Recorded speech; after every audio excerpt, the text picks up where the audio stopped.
The Galactic Council chamber gleamed with sterile perfection, its crystalline walls refracting light from a dozen suns. Councillor Varnath stood at his podium, mandibles clicking in what his species considered a smile. The human delegation sat in their assigned corner, silent as always, their representative absent today. The incident on Station Kepler 7 has been thoroughly investigated, Varnath announced, his translator rendering his words into 100 languages simultaneously. Security Officer Threxnell acted within established protocols when disciplining the unruly human juvenile. The child suffered minor injuries, nothing permanent. The matter is closed. Murmurs of agreement rippled through the assembled delegates. Humans were useful. Yes, their deathworld biology made them excellent laborers and soldiers, but they needed to learn their place in civilized society. Children especially, Varnath continued. We cannot allow emotional attachments to cloud our judgment. The child grabbed at Officer Threxnell's ceremonial blade. She was corrected appropriately. 3 broken fingers and a fractured jaw will heal. The human family has been compensated with credits, and the chamber doors exploded inward. Not opened, exploded.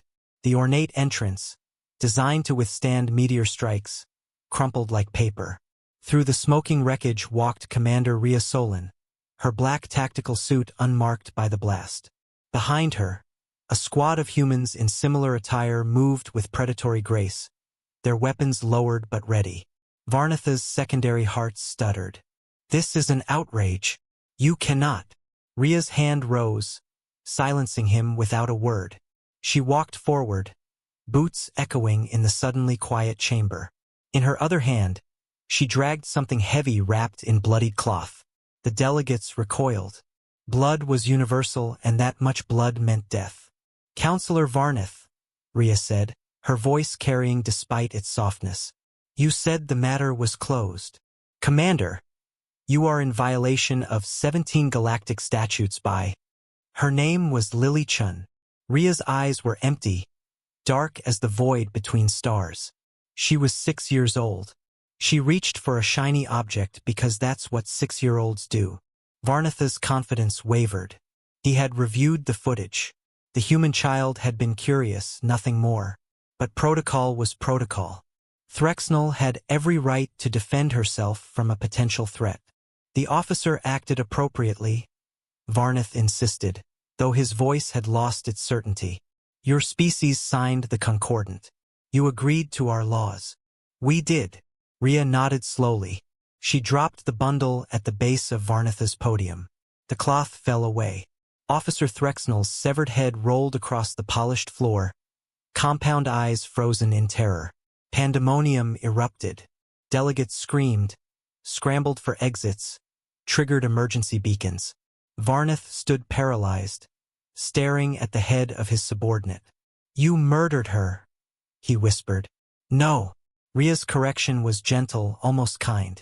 We executed her, after a trial with evidence, testimony, and deliberation.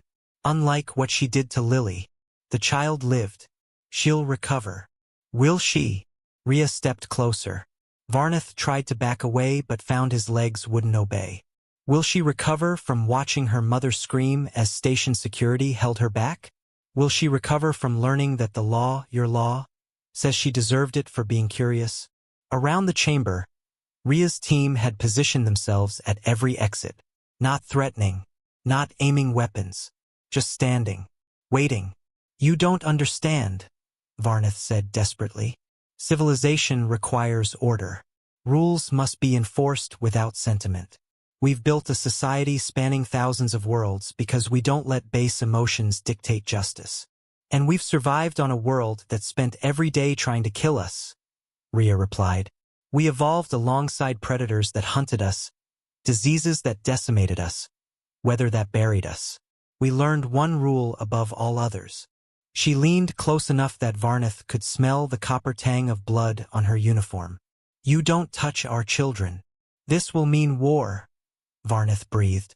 The Council will unite against you. Every species will. Every species will remember why they asked humanity to join the Council in the first place. Ria straightened. You needed soldiers. You needed warriors. You needed deathworlders to fight in places your civilized people couldn't survive. She gestured to her team. These 47 humans? They're worth a battalion of your finest troops. And there are 8 billion more of us. 8 billion humans who just learned that your civilization thinks breaking a child's face is appropriate correction. The truth crashed over Varnath like a tsunami. The Council had always feared humanity's capacity for violence. That's why they had been so careful to integrate humans slowly, to bind them with treaties and laws, to make them dependent on galactic infrastructure. But they had miscalculated terribly. What do you want? Varnath asked, his voice hollow. New protocols, Ria said simply. Starting with this, any harm to a human child is treated as an act of war. Investigation, trial, and punishment follow human law. Non-negotiable. The Council will never agree to such terms. Ria smiled for the first time. It was not a comforting expression. Then I suppose we'll need to have this conversation 47 more times. Once for each Council species. She turned to leave, her team falling in around her like well-oiled machinery. Commander, Varnath called out desperately. Surely we can reach a compromise. Some middle ground between our laws and yours. Ria paused at the shattered doorway. Counselor, you had middle ground. You had a 6-year-old girl with curiosity in her eyes and a smile on her face. That was your compromise. She looked back at Threxnel's head. You chose to cross that line. Now you get to live with what's on the other side. The humans disappeared into the station's corridors, leaving only silence and the stench of blood. Varnath stared at the severed head at his feet and finally understood the human concept of consequence. In building their civilization, the Galactic Council had forgotten that laws without justice were just tyranny with paperwork.